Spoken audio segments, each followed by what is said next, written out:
जय माता दी। आप सभी का मेरे YouTube चैनल पर हार्दिक स्वागत है। माता रानी आप सभी की मनोकामनाएं पूर्ण करें। आज की वीडियो में मैं आपको बताऊंगी शारदीय नवरात्रि 2021 में दुर्गा विसर्जन और कलश विसर्जन कब और किस दिन किया जाएगा। जितनी भी जानकारी कलश विसर्जन और माता की चौकी विसर्जन के बारे में जुड़ी है, उम्मीद करती हूँ इन सब बातों की जानकारी आज की इस वीडियो में मैं आपको दे सकूं।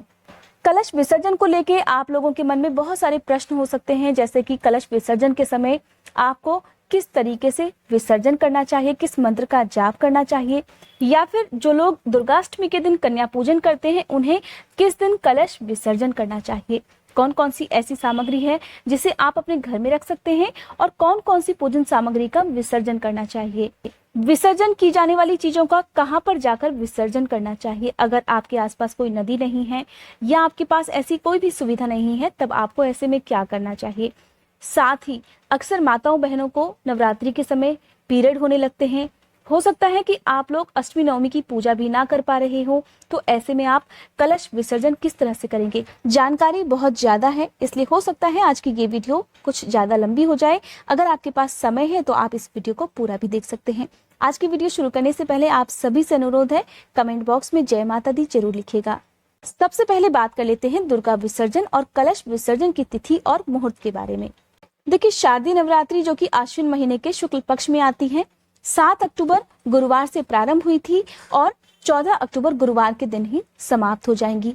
अगले दिन यानी कि 15 अक्टूबर शुक्रवार के दिन, जिस दिन दशहरा भी है, इसी दिन कलश विसर्जन और दुर्गा विसर्जन किया जाएगा। कलश विसर्जन कभी भी सूर्योदय से पहले नहीं करना चाहिए, तो मैं आपको बता देती हूँ 15 अक्टूबर के सूर्योदय के समय के बारे में। सूर्योदय का समय रहेगा सुबह 6:27 पर। कलश विसर्जन हमेशा सूर्योदय के बाद ही करना चाहिए और आप 15 अक्टूबर को कलश विसर्जन कर सकते हैं सुबह 6:27 से लेकर 10:50 तक। देखिए, 15 अक्टूबर को ही राहु काल का समय भी लगने वाला है, जिसका समय रहेगा सुबह 10:50 से लेकर 12:30 तक। इसीलिए कहा जाता है कि राहु काल के समय में पूजा पाठ से संबंधित कोई भी दान का काम हो या विसर्जन का काम हो, वो इस समय नहीं करना चाहिए, इसका अशुभ फल मिलने लगता है। तो आप राहु काल का समय प्रारंभ होने से पहले पहले यानी कि सुबह 10:50 से पहले पहले कलश विसर्जन कर लें तो बहुत ज्यादा अच्छा रहेगा।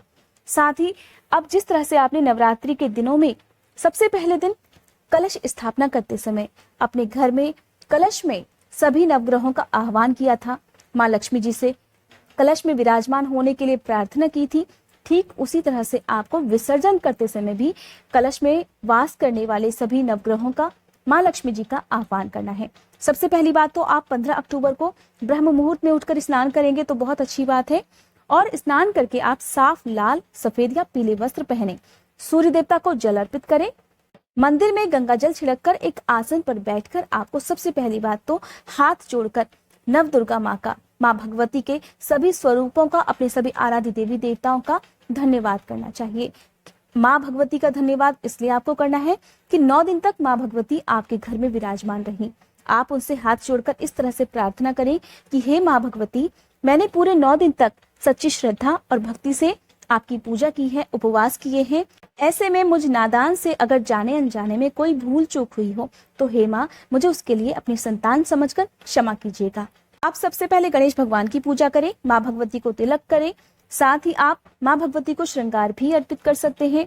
अक्षत कुमकुम से तिलक करें, लाल फूल चढ़ाएं, कोई भी फल, मौसमी फल या फिर आप कोई भी मिठाई का भोग लगा सकते हैं। दुर्गा चालीसा का पाठ करें, आरती करें, क्षमा याचना करें। अब आपको सबसे पहली बात तो जो माता की चौकी की स्थापना आपने की हुई है उसे थोड़ा सा हिलाना है। कभी भी कलश विसर्जन हो या फिर माता की चौकी हटानी हो, माँ दुर्गा की जो प्रतिमा की स्थापना आपने की है उसे एक बार में ही नहीं हटाते हैं, यही विसर्जन का नियम होता है। आप उसे थोड़ा सा हिला दीजिए। उसके बाद सबसे पहले आपको कलश विसर्जन की तैयारी करनी है।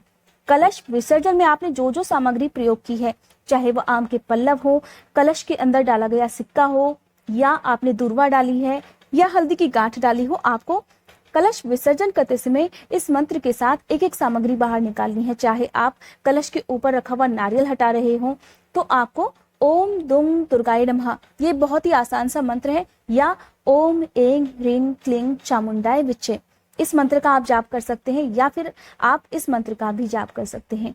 या देवी सर्वभूतेषु मां शांति रूपेण संस्थिता नमस्तस्यै नमस्तस्यै नमस्तस्यै नमो नमः। मां भगवती के इस मंत्र का जाप करने से घर में सुख शांति आती है।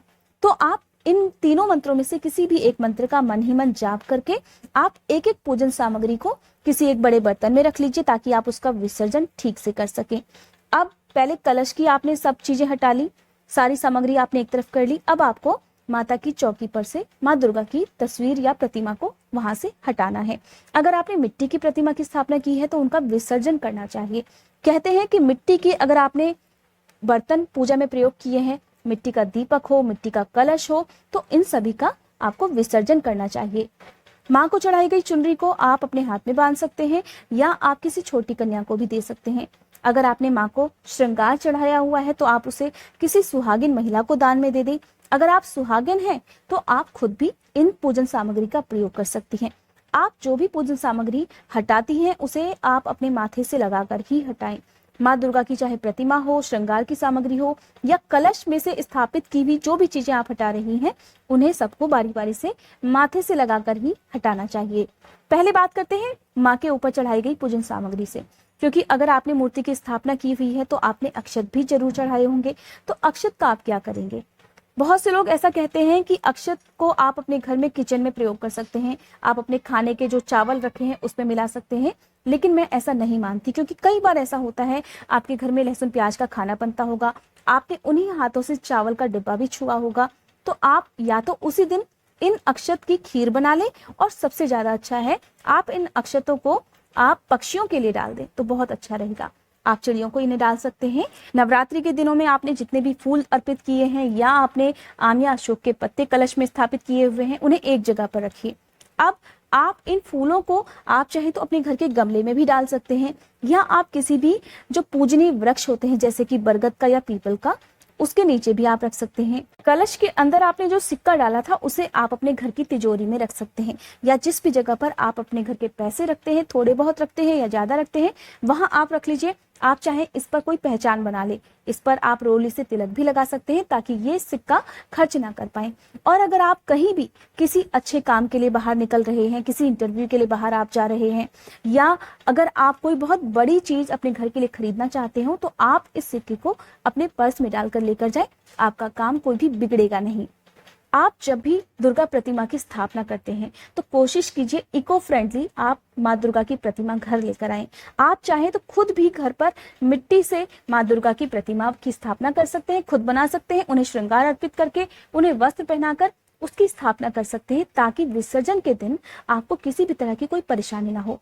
आप माँ दुर्गा की मिट्टी की बनी हुई प्रतिमा जो आपने खुद बनाई है उसे आप अपने घर पर भी विसर्जित कर सकते हैं। इसके लिए आपको किसी भी नदी में, किसी भी कुंड में जाने की या किसी भी तालाब में जाने की जरूरत नहीं होगी। देखिए, मैं आपसे ये बात इसलिए कह रही हूँ क्योंकि हर बार हम नवरात्रि हो या कोई भी पूजन सामग्री का जब बात आती है तो हम नदियों में प्रवाहित करने की बात करते हैं, लेकिन मेरी आप सभी से रिक्वेस्ट है कि हम विसर्जन सामग्री को नदियों में विसर्जन करके जो नदियों को गंदा करते हैं, हो सकता है बहुत से लोगों को मेरी बात पसंद नहीं आए, तो इसके लिए आप मुझे क्षमा कीजिएगा, क्योंकि मेरी तरफ से ये पूरी कोशिश रहेगी कि आज इस वीडियो के माध्यम से मैं आप सभी को एक संदेश दे पाऊं कि हमें अपने भारत की पवित्र नदियों को साफ बनाना है, ना कि उन्हें दूषित करना है। मैं मानती हूँ कि कुछ चीजें ऐसी होती हैं पूजन सामग्री में जिन्हें नदियों में ही प्रवाहित करना चाहिए। इसके लिए आप इतना कर सकते हैं कि आपके पास जो भी पूजन सामग्री विसर्जन के लिए है, आप उसका एक बहुत थोड़ा सा हिस्सा नदी में प्रवाहित कर दें ताकि आपकी तरफ से विसर्जन का काम भी पूरा हो जाए, आपके मन को शांति भी मिल जाए और नदियां भी गंदी ना हो।